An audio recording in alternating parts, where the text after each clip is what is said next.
Hello friends, ಎಲ್ಲರೂ ಹೇಗಿದ್ದೀರಾ? ಚೆನ್ನಾಗಿದ್ದೀರಾ? ಇವತ್ತು ನವರಾತ್ರಿಯ 6ನೇ ದಿನ, ಕಾತ್ಯಾಯಿನಿ ದೇವಿ ಪೂಜೆ ಮಾಡುವ ದಿನ. ಬಹಳ ವಿಶೇಷವಾದ ದಿನ ಫ್ರೆಂಡ್ಸ್. ಆ ತಾಯಿ ಬಗ್ಗೆ ಇವತ್ತು ತಿಳಿಯೋಣ. ನವರಾತ್ರಿಯ 6ನೇ ದಿನದಂದು ಕಾತ್ಯಾಯಿನಿ ದೇವಿಯನ್ನು ಪೂಜಿಸಲಾಗುತ್ತದೆ. ಕಾತ್ಯಾಯಿನಿಯು ದುರ್ಗಾದೇವಿಯು 9 ರೂಪಗಳಲ್ಲಿ ಒಬ್ಬಳು. ನವರಾತ್ರಿ 6ನೇ ದಿನದಂದು ಕಾತ್ಯಾಯಿನಿ ದೇವಿಯನ್ನು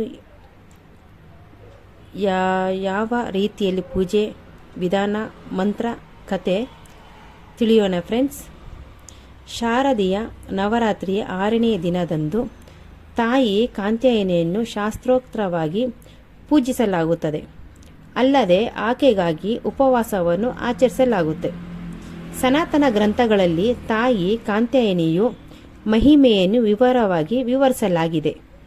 ತಾಯಿ ಕಾತ್ಯಾಯಿನಿಯನ್ನು ಆರಾಧಿಸುವುದರಿಂದ ಸಾಧಕನು ಮೃತ್ಯುಲೋಕದಲ್ಲಿ ಸ್ವರ್ಗ ಸದೃಶ ಸುಖಗಳನ್ನು ಪಡೆಯುತ್ತಾನೆ. ಆದಾಯ, ಅದೃಷ್ಟ ಮತ್ತು ದೀರ್ಘಾಯುಷ್ಯವನ್ನು ಪಡೆದುಕೊಳ್ಳುತ್ತಾನೆ.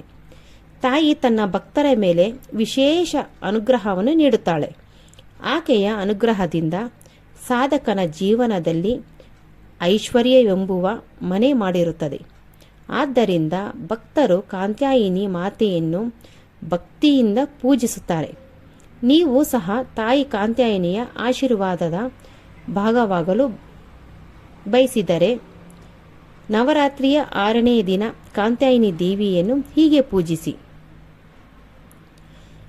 ಕಾತ್ಯಾಯಿನಿ ದೇವಿಯ ಸ್ವರೂಪ ತಿಳಿಯೋಣ. ದುರ್ಗಾದೇವಿಯ ಅವತಾರಗಳಲ್ಲಿ ಒಂದಾದ ತಾಯಿ ಕಾತ್ಯಾಯಿನಿಯ ರೂಪ ಬಗ್ಗೆ ಹೇಳುವುದಾದರೆ, ಅವಳು 4 ತೋಳುಗಳನ್ನು ಹೊಂದಿದ್ದು ಸಿಂಹದ ಮೇಲೆ ಸವಾರಿ ಮಾಡುತ್ತಾಳೆ. ಆಕೆಯು ತನ್ನ 2 ಕೈಗಳಲ್ಲಿ ಕಮಲ ಮತ್ತು ಖಡ್ಗವನ್ನು ಹಿಡಿದಿದ್ದಾಳೆ. ಇನ್ನೆರಡು ಕೈಗಳಲ್ಲಿ, ಒಂದು ಕೈಯಲ್ಲಿ ವರ ನೀಡುತ್ತಿರುವ ಭಂಗಿಯಲ್ಲಿ ವರಮುದ್ರೆಯನ್ನು ಮತ್ತು ಇನ್ನೊಂದು ಕೈಯಲ್ಲಿ ಅಭಯ ಮುದ್ರೆಯನ್ನು ಹಿಡಿದುಕೊಂಡಿರುತ್ತಾಳೆ. ಈಕೆಯನ್ನು ನವರಾತ್ರಿ ಹಬ್ಬದ 6ನೇ ದಿನದಂದು ಪೂಜಿಸಲಾಗುತ್ತದೆ. ಕಾತ್ಯಾಯಿನಿ ದೇವಿಯ ನೆಚ್ಚಿನ ಬಣ್ಣ ಮತ್ತು ಭೋಗ. ಕಾತ್ಯಾಯಿನಿ ದೇವಿಯು ಕೆಂಪು ಬಣ್ಣವನ್ನು ಹೆಚ್ಚು ಇಷ್ಟಪಡುತ್ತಾಳೆ. ಕೆಂಪು ಅಂದರೆ ಆ ತಾಯಿಗೆ ಬಲು ಪ್ರೀತಿ ಫ್ರೆಂಡ್ಸ್. ಈ ದಿನ ಭಗವತಿ ದೇವಿಗೆ ಕೆಂಪು ಬಣ್ಣದ ಗುಲಾಬಿ ಹೂಗಳನ್ನು ಅರ್ಪಿಸುವುದರಿಂದ ಅತ್ಯಂತ ಮಂಗಳಕರವೆಂದು ಪರಿಗಣಿಸಲಾಗುತ್ತದೆ. ಹೀಗೆ ಮಾಡುವುದರಿಂದ ಮಾತೆಯ ಆಶೀರ್ವಾದ ಸುಲಭವಾಗಿ ಪ್ರಾಪ್ತವಾಗುತ್ತದೆ ಎನ್ನುವ ನಂಬಿಕೆ ಇದೆ. ಕಾತ್ಯಾಯಿನಿ ದೇವಿಗೆ ಕೆಂಪು ಬಣ್ಣವನ್ನು ಹೊರತುಪಡಿಸಿ ಜೇನುತುಪ್ಪವೆಂದರೆ ಅತ್ಯಂತ ಬಲು ಪ್ರೀತಿ ಫ್ರೆಂಡ್ಸ್. ಈಕೆಯ ಪೂಜೆಯ ಸಮಯದಲ್ಲಿ ತಾಯಿ ಕಾತ್ಯಾಯಿನಿಗೆ ಜೇನುತುಪ್ಪವನ್ನು ಅರ್ಪಿಸಬೇಕು ಫ್ರೆಂಡ್ಸ್. ಹೀಗೆ ಮಾಡುವುದರಿಂದ ಭಕ್ತನ ವೈಯಕ್ತಿತ್ವದಲ್ಲಿ ಸುಧಾರಣೆಯನ್ನು ಕಾಣುತ್ತಾಳೆ. ಕಾತ್ಯಾಯಿನಿ ಪೂಜೆ ವಿಧಾನ. ಕಾತ್ಯಾಯಿನಿ ಆರಾಧನೆಯ ಸಮಯ ಸಂಧ್ಯಾಕಾಲ ಆದುದರಿಂದ ಈ ಸಮಯದಲ್ಲಿ ಮಾತೃದೇವತೆಯನ್ನು ಧೂಪ, ದೀಪ, ಗುಗ್ಗುಳಗಳಿಂದ ಪೂಜಿಸಬೇಕು. ಕಾತ್ಯಾಯಿನಿಯನ್ನು ಸಂಧ್ಯಾಕಾಲದಲ್ಲಿ ಹಳದಿ ಅಥವಾ ಕೆಂಪು ವಸ್ತ್ರಗಳನ್ನು ಧರಿಸಿ ಪೂಜಿಸಬೇಕು. ತಾಯಿಯ ವಿಗ್ರಹವನ್ನು ಶುದ್ಧ ನೀರಿನಿಂದ ಅಥವಾ ಗಂಗಾಜಲದಿಂದ ಅಭಿಷೇಕ ಮಾಡಿ ತಾಯಿಗೆ ಕೆಂಪು ಬಣ್ಣ, ಕುಂಕುಮ ಹಚ್ಚಿ ಅವರಿಗೆ ಹಳದಿ ಹೂಗಳು ಮತ್ತು ಹಳದಿ ನೈವೇದ್ಯವನ್ನು ಅರ್ಪಿಸಿ ತಾಯಿಯ ಮುಂದೆ ದೀಪವನ್ನು ಬೆಳಗಿಸಿ ಇದರ ನಂತರ 3 ತುಂಡು ಅರಿಶಿನವನ್ನು ಸಹ ಅರ್ಪಿಸಿ. ಪೂಜೆಯ ನಂತರ ಅರಿಶಿನದ ಉಂಡೆಗಳನ್ನು ನಿಮ್ಮ ಬಳಿ ಸುರಕ್ಷಿತವಾಗಿಟ್ಟುಕೊಳ್ಳಿ. ತಾಯಿ ಕಾತ್ಯಾಯಿನಿಗೆ ಜೇನುತುಪ್ಪವನ್ನು ಅರ್ಪಿಸಿ. ಈ ಜೇನುತುಪ್ಪವನ್ನು ಬೆಳ್ಳಿ ಅಥವಾ ಮಣ್ಣಿನ ಪಾತ್ರೆಯಲ್ಲಿ ಅರ್ಪಿಸಿದರೆ ಉತ್ತಮ. ತಾಯಿಗೆ ಪರಿಮಳಯುಕ್ತ ಹೂಗಳನ್ನು ಅರ್ಪಿಸುವುದರಿಂದ ವಿವಾಹಕ್ಕೆ ಸಂಬಂಧಿಸಿದ ಸಮಸ್ಯೆಗಳು ದೂರವಾಗುತ್ತದೆ. ಇದರ ನಂತರ ತಾಯಿಯ ಮುಂದೆ ಕುಳಿತು ಮಂತ್ರವನ್ನು ಪಠಿಸಬೇಕು. ಕಾತ್ಯಾಯಿನಿ ದೇವಿ ಮಂತ್ರ: ಓಂ ಹ್ರೀಂ ನಮಃ ಚಂದ್ರ ಹಾಸೋಜ್ವಲಕರ ಶಾರ್ದೂಲ ವರವಾಹನ ಕಾತ್ಯಾಯಿನಿ ಶುಭಂ ದದ್ಯಾ ದೇವಿ ದಾನವಘಾತಿನಿ ಓಂ ದೇವಿ ಕಾಂತ್ಯಾಯಿನ್ಯೇ ನಮಃ ಯಾ ದೇವಿ ಸರ್ವಭೂತೇಷು ಮಾಂ ಕಾಂತ್ಯಾಯಿನಿ ರೂಪೇಣ ಸಂಸ್ಥಿತಾ ನಮಸ್ತಸ್ಯೆ ನಮಸ್ತಸ್ಯೆ ನಮಸ್ತಸ್ಯೆ ನಮೋ ನಮಃ. ಫ್ರೆಂಡ್ಸ್, ಈ ಮಂತ್ರ 5 ಬಾರಿ ಜಪ ಮಾಡಬೇಕು ಫ್ರೆಂಡ್ಸ್. ಮತ್ತೊಂದು ಸಲ ಹೇಳ್ತಾ ಇದ್ದೀನಿ.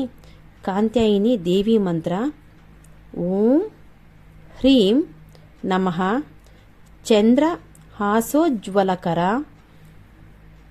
ಶಾರ್ದೂಲ ವರವಾಹನ ಕಾಂತ್ಯಾಯಿನಿ ಶುಭಂ ದದ್ಯಾ ದೇವಿ ದಾನವ ಘಾತಿನಿ ಓಂ ದೇವಿ ಕಾಂತ್ಯಾಯಿನ್ಯೇ ನಮಃ ಯಾ ದೇವಿ ಸರ್ವಭೂತೇಷು ಮಾಂ ಕಾಂತ್ಯಾಯಿನಿ ರೂಪೇಣ ಸಂಸ್ಥಿತಾ